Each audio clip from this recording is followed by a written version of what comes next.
if I were my 20 years old, most probably I would focus on a different business. So to avoid such situation, first you need to have very strong relationship with Facebook, and it's not easy.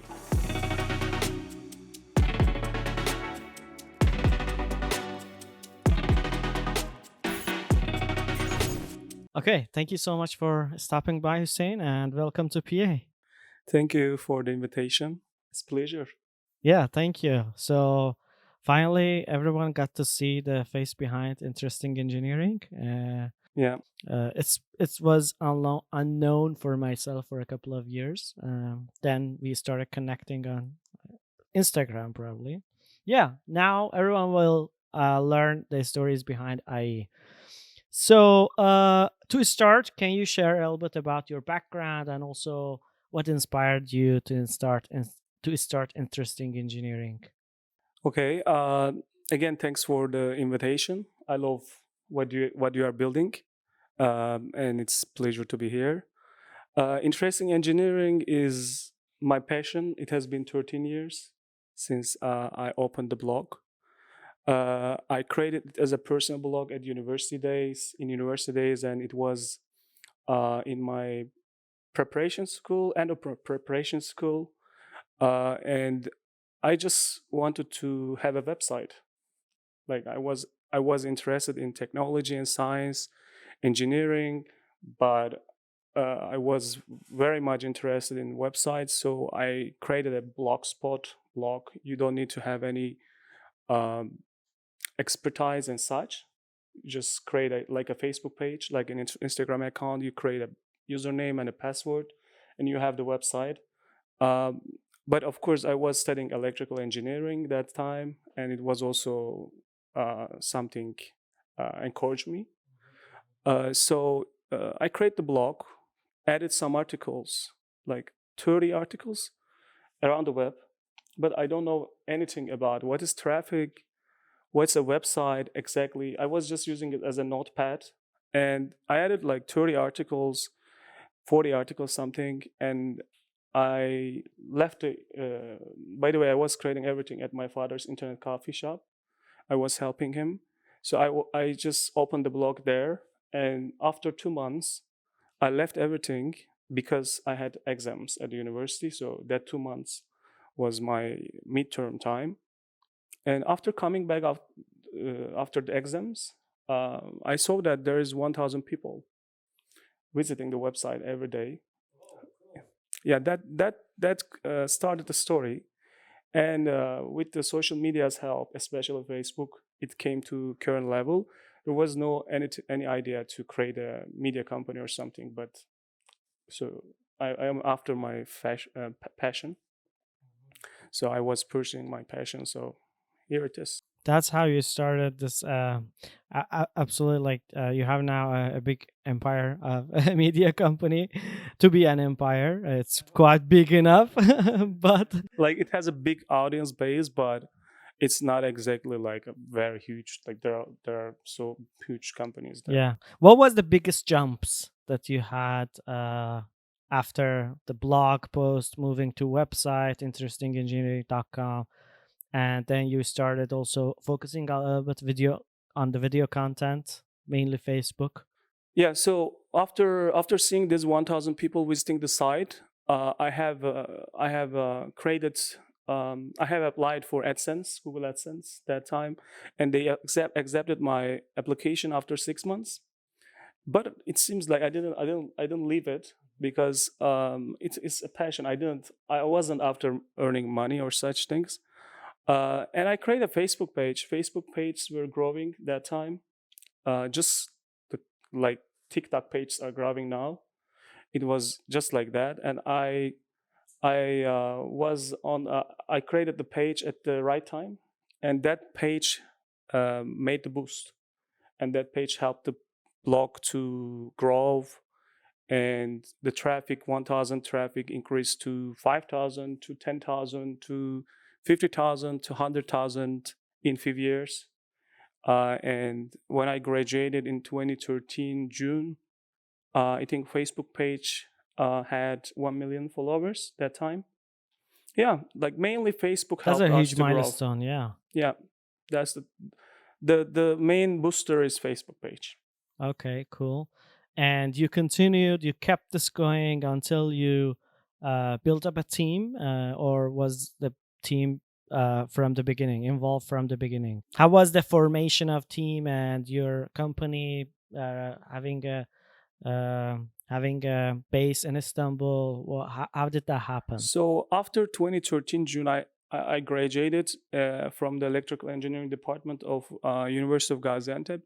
So what happened is that so I studied engineering and I have a website, a Facebook page, earning some good money, but I need to do my job as an engineer. So I look for jobs, Oh my God. Okay.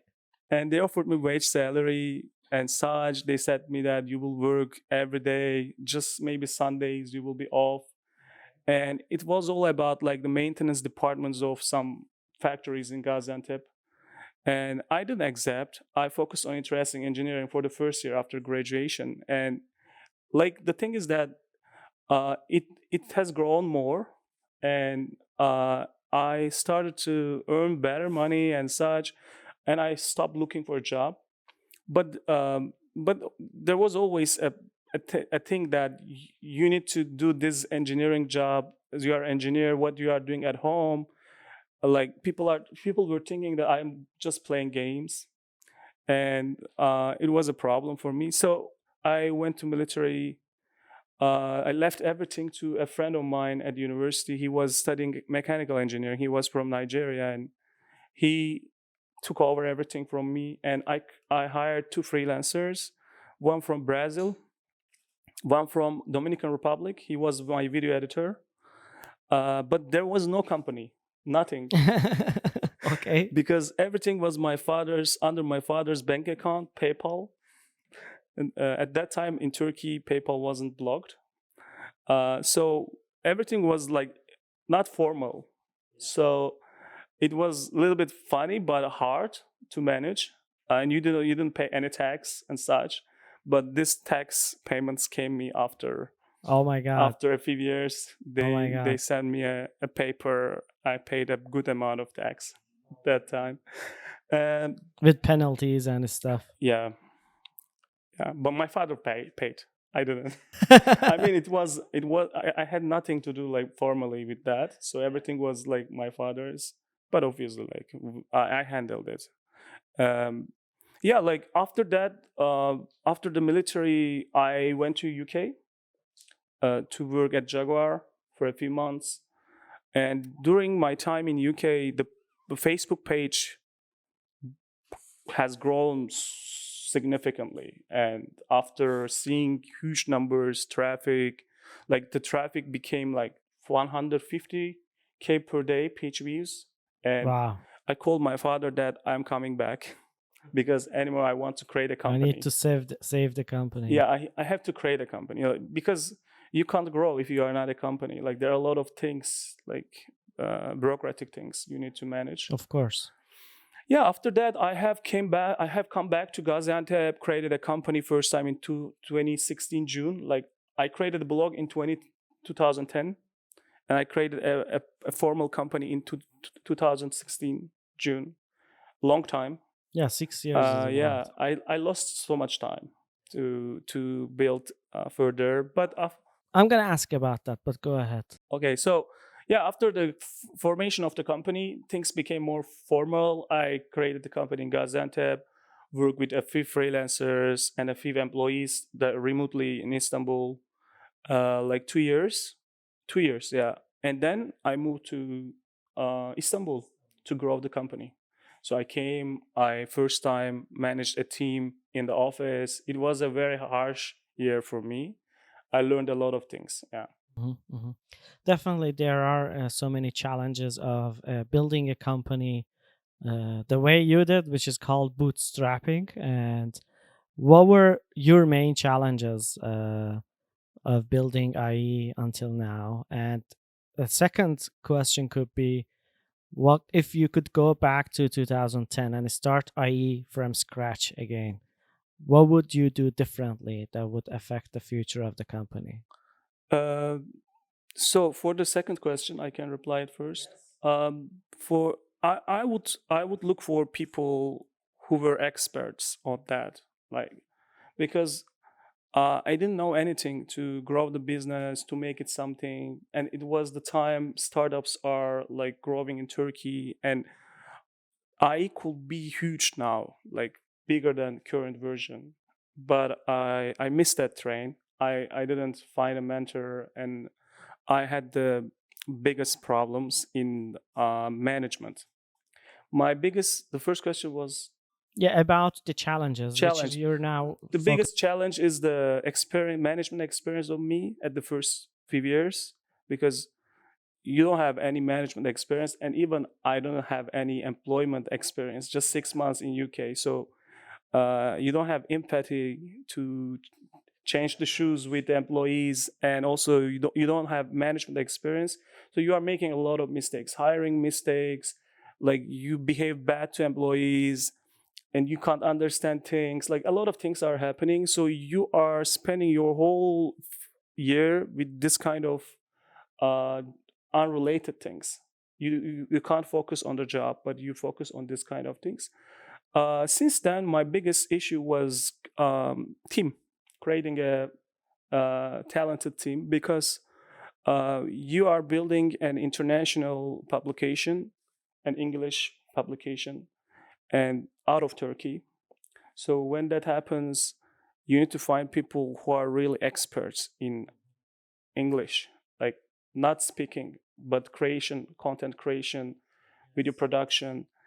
And it's very hard to find people who can produce content for international audiences. It's the biggest challenge. Uh, and the education system in the country is not that good. It's becoming worse, in my opinion, every year. And the talent gap is growing. And another problem is very high quality talent left the country. So we have to do remote hirings. And personally, I'm not good at remote Work. team management. Yeah.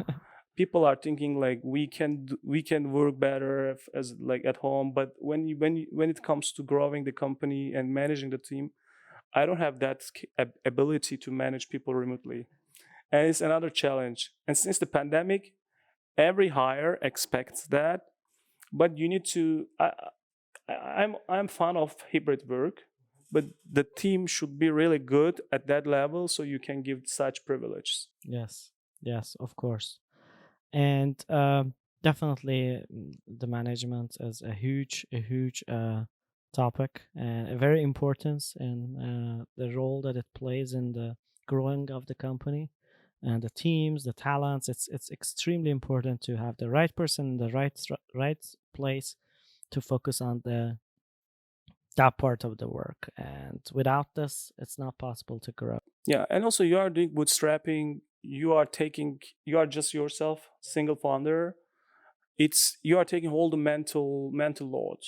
So you are always at risks. Like if there is something bad, you are the responsible person. Of course, if there is good things, you are also responsible. But generally, like bad things make you really stressful and like frustrated every time. So it's another challenge.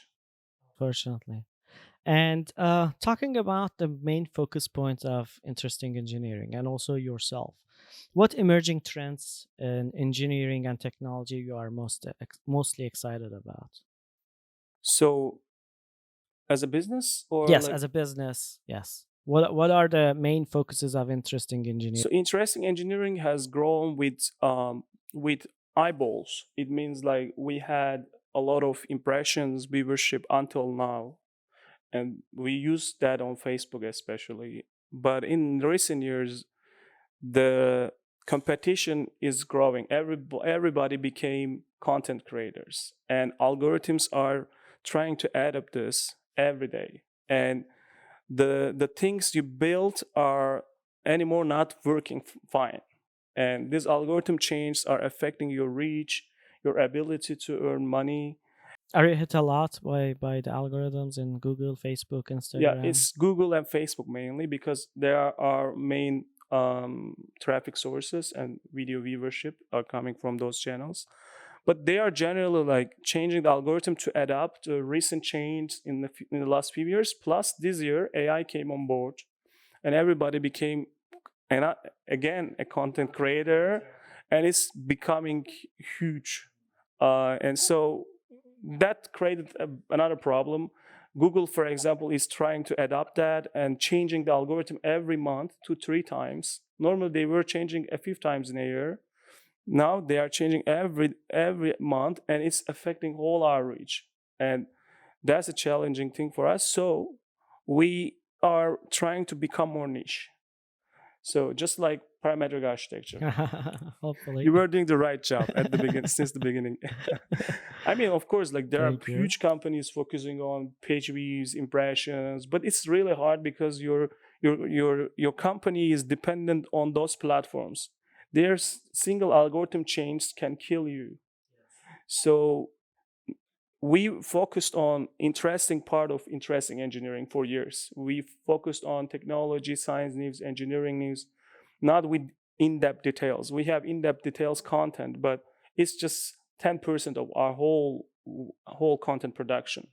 So what we are doing now is we want to focus on the engineering part of interesting engineering. So we will be focusing on engineers, people who are studying engineering, and engineering leaders. So we will be focusing on those audiences, and our main focus will be niche content and reliable content. So in the current system, everybody became content creator, but validation of this content, trustability of this content is another problem. So people will be eventually looking for trustable sources. So in engineering, there are a lot of Facebook page, Instagram page, a lot of page, but when it comes to real media, it's not that much. So we want to be the top platform for engineers. So that's our goal. We want to be like that. So we have a podcast as well, but we will be increasing the frequency. We have webinars coming. We have workshops coming, and we are planning to launch a product for engineers to provide them databases and more unique insights they can't find anywhere else. So like focusing and making it smaller but high quality. Right. And obviously, you mentioned about AI and how it's affecting the publishing industry, and the creative community is also affected with this a lot. And also, the challenges that you have faced with algorithms changes. First of all, I want to ask, what is the solution and what are you trying? Probably you mentioned this a little bit about the goals that you're having with webinars and different newsletters. What are you mostly focused on to solve those challenges with algorithm changes, impression based models that are now affecting fluctuations of algorithms in Yeah, Google and Facebook? I mean AI is I believe changing firstly our industry, content Publishing, production yeah. industry. So even you can create very real images with AI. Content creation is the top thing. So it has challenges. It's changing the media landscape, in my opinion, and there are a lot of competition now. It's increasing every day, and like others are others started to take part of the cake. So your part is going smaller every day.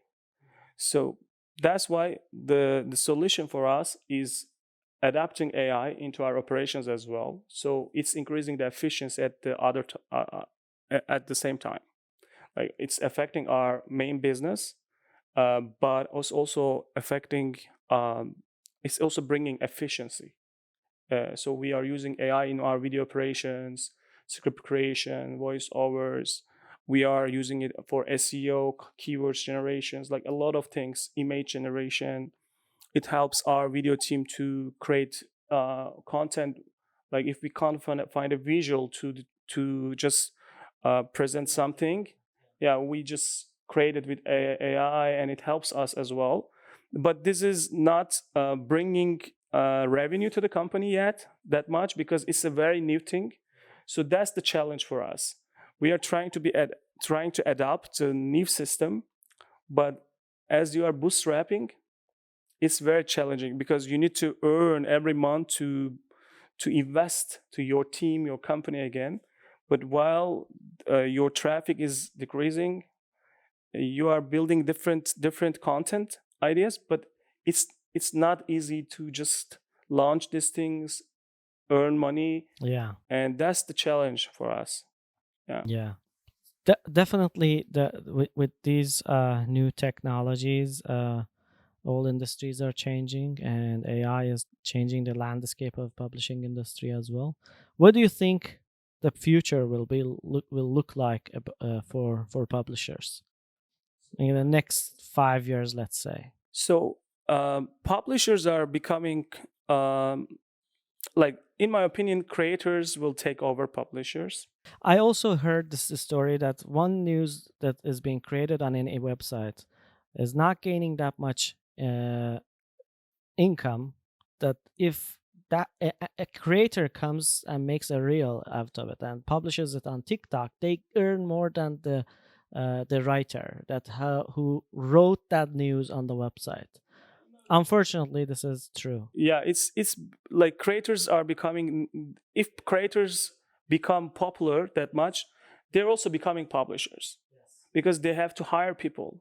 They can't do everything themselves because they are getting a lot of sponsorship deals. They need to create different content because people's expectations are increasing. But the main source of those content creators are the news that they're reading from the internet or the. Yeah, but they can also create themselves because when they create teams, they're also able to create original content, and they are becoming. Uh, Also, the thing is that people love faces, and people want to interact with faces and creating emotional connection, and they are more interested in the content in that format. So for us, how we can change this as publishers is that we have to deal with creators. So currently we are building newsletters at Interesting Engineering in different engineering verticals, and each newsletter is written by a LinkedIn influencer, LinkedIn content creator, a person, a real person who is spending some few hours every week and creating those newsletters. So we are building future of IE with creators. In my opinion, this is the future. But as I said at the beginning of the podcast, the thing is that trustable content, reliable content creation are in the mid of fake content generation, AI content generation is becoming so important. So publishers come on board, reliable sources come on board in this situation.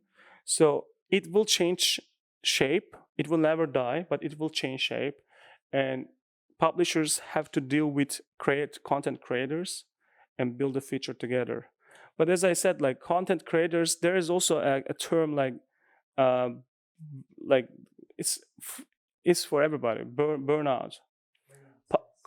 Creator burnout is a big thing nowadays. Creator burnout because um, they are doing things, but it's increasing because their fame is increasing, the content they create is increasing significantly, and they have to deal with these management things. So the things I experienced at the beginning of my Istanbul move, they are like having this kind of issues because they are content creators. They are not company owners. They are not managers. They don't know. They don't have management experience or such things, and it's becoming hard for them to manage that. And that's where creators burn is happening. Yeah. And also, there was this topic that also was mentioned by someone in Google, that they said 9 out of 10 or 8 out of 10 articles or things that are being published on the internet are replication, or they're not new stuff. And all the platforms are look for news, and one news is being published 100 times all over the world. And there are so many content created about that. There are so many videos, so many For example, Neon publishes a new project in architecture, let's say. There are hundreds of thousands of websites that are publishing the same news with the same videos, with the same visuals. And this is just, there's no capacity for the internet, of course, but this is just a repetitive stuff that are being going out So there. it's how news industry is working. Like everybody is using and giving credentials for Yes. others and trying to create news for their own audience. Yes. It might be same news, but you need to just catch the unique angle there and make that article more original. Specific for yourself. Yeah. Yeah, more originals, and editorial language should be for your own audience. How you can make it more original is like maybe you can invite an expert, talk about this, or you can Give an idea. reach out to Neom, Mhm, and they mhm. can help you to find an expert from their team to Yeah. talk more about this. So this is making difference. But of course, like if there are a lot of big brands who have contacts of this and they are taking over this, but Google is focusing on, as far as I see, more originality because of those things. Like Yes. with AI, generative AI, this became obvious. Yeah, of So course. that's why I believe there's a lot of change happening in the Google algorithm. They are trying to code their system to catch such things. Because the thing is that I pay journalists to create content, and then ChatGPT or similar generative AI tools are using your Yeah. sources, rephrasing it in different tools, and then it's creating an original piece. Yeah. But it looks like similar for everybody now. More, it's more. The percentage increased. So that's why like people at some level people would be looking for some original things. Of course, of course.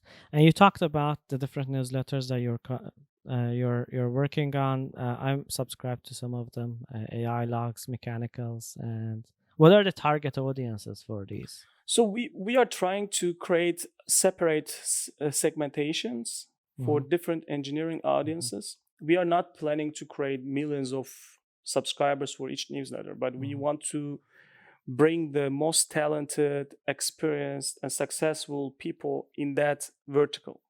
So we want to be the go-to source for example, mechanical engineers and mechanical technicians and such people who working in mechanics and those areas. We want to create content and serve them, and of course, like niche content, high quality content from the experts. So the writer of mechanical is, for example, a successful mechanical engineer who is in the industry of this industry, and he's like reporting from the original content, original sources, and he catches everything. So what our plan is creating in different engineering verticals and focus more on engineering content. And in the, of course, long term, the goal is like driving people to our other products for engineers, sell workshops and such as well. But newsletters are gaining some popularity these days, and because it's not like previous one that people were just sending spams. Right now, newsletters are becoming more key features of getting news on a daily basis from just one source or from different sources. It's good to always like definitely follow the technology. Also, have an eye on the technologies that are being used, the ways that are being used before, because as I said, newsletters were mostly spammings before until maybe 21, but there are now platforms that are revolutionizing the newsletter business, and it's becoming a real business for some. Yeah, it was an old dated. It's an old dated thing, newsletter, HTML in your inbox, but now it's becoming different. There are two newsletter companies, the Hustle and Morning Brew. They started this, and after them, every publisher is creating newsletters, including us. This is happening because people are very busy anymore. Like they are busy with life. They are driving cars. They are checking Instagram. They are looking their phones every second. They are so busy, and to get high quality, reliable information, they don't have time. So, and they need to dig into online sources. And now it's becoming harder because there are a lot of, when you write Google, you can see a very simple block for something you're looking Obviously, yeah. for. Maybe it's not trustable. You may not trust. So you need to look True. another source, and always you are searching, and it takes time. So when you have such newsletters that are trustable, and you can get weekly or daily, like 5 minutes reading, and getting information from the things you are interested in, is something very cool. Yeah. So that's why it's growing. Yeah, absolutely. Absolutely. And with all these experiences that you have now in the publishing and media industry, media business, I don't know if you would recommend anyone to join media business, but what kind of advice would you like to share with young talent? So the people who are interested in media, in my opinion, they should focus on niche media, because the thing is that you are building, but then a few algorithm changes are hitting your brand, your business. So it's not becoming a business. It's like playing the game of Google or Facebook or other monopolies. So I recommend focusing on niche media businesses if they are into media. But media is very hard in terms of copyrights, content quality. It's like you are producing a product every day. So when you make a product, like you do every day, you don't do every day. You work on different parts of the product and make it perfect at the end of the day. But in media, especially in publishing business, you are creating the product every day. Your product is your content. You need to check legal things. You need to reach the main sources. You need to make it SEO compatible. You need to get traffic. And this is like a very hard job. Yeah. So I didn't enter media business like with my intention. It was a passion I Yeah. followed, and it brought me to here. But if I were my 20 years old, most probably I would focus on a different business. What is your passion? What would you focus on back then if you were in? Like I I'm an engineer and I like hardware. My audience is just like me, interesting engineering audience. Like they love hardware stuff, hardcore engineering and such. So my passion is like more nowadays, like creating products, hardware products. It can be like an electric bike, or it can be a drone, it can be anything. But uh, like I, as a startup, if we grow and maybe exit, at that time, most probably I will focus on something like Yeah. that. So you want to build physical things? Yes, I want to build physical things. I don't want to deal with internet stuff. Okay. Or like from the business perspective, this is not like, of course, a passion or such, but Yeah. I would be building something independent of others. So What could that be? I mean, it can be application. Actually, it's the new business model we are focusing now right now.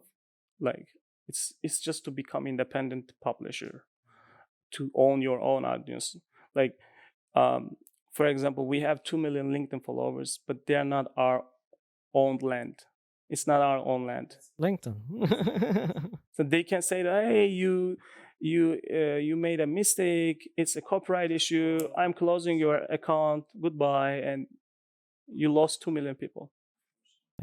But you also have a big voice on LinkedIn. No, you publish this stuff, and you almost have like 90,000, 100,000 Yeah, I followers. will.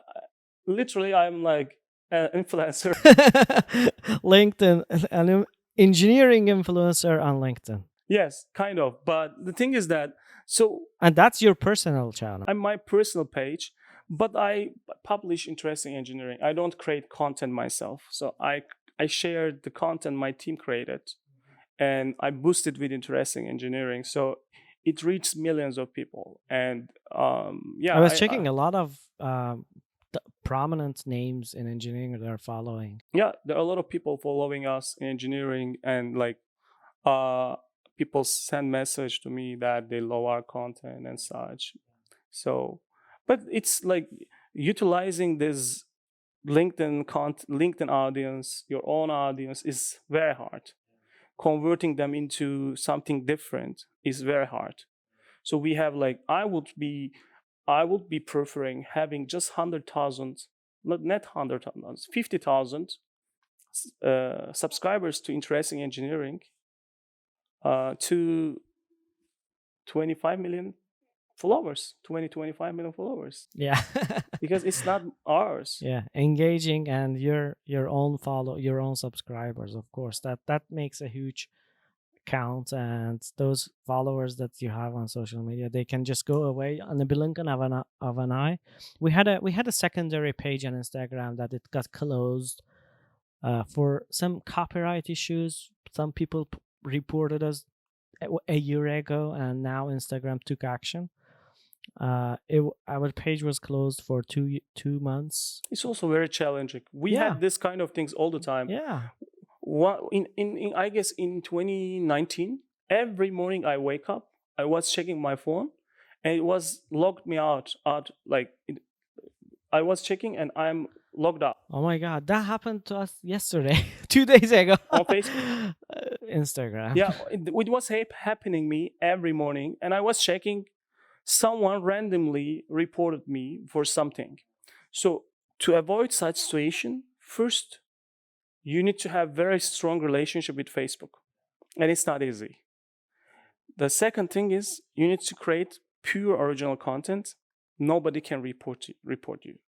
So, but for our kind of stuff, we are more like aggregators. Like we are creating content from different sources, and it's original, but it's created with different sources, crediting different sources. So in such scenario, people are reporting you.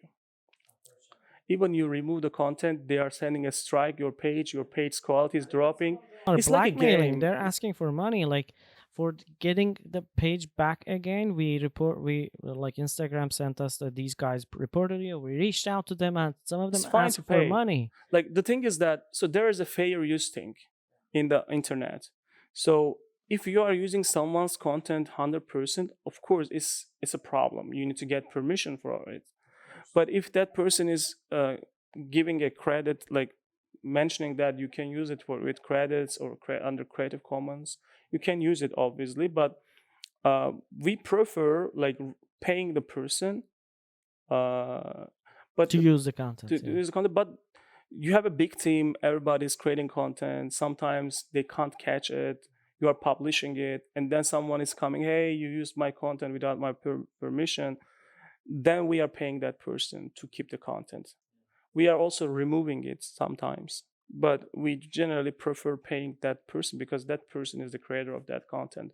But of course, like this is happening by mistake generally. Yeah.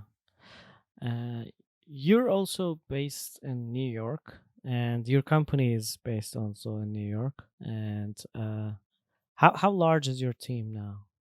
So we have established our first company in Gaziantep in 2016 June. Then after a few years, I have moved to Istanbul. I moved to Istanbul in around 2019. When I moved to Istanbul, I have created a company in United States because at that time, for example, Facebook was opening video monetization only for US based companies. So you were publishing in English content, you were doing video production, but no monetization. So who will be paying this? Like you are just freely putting content to Facebook.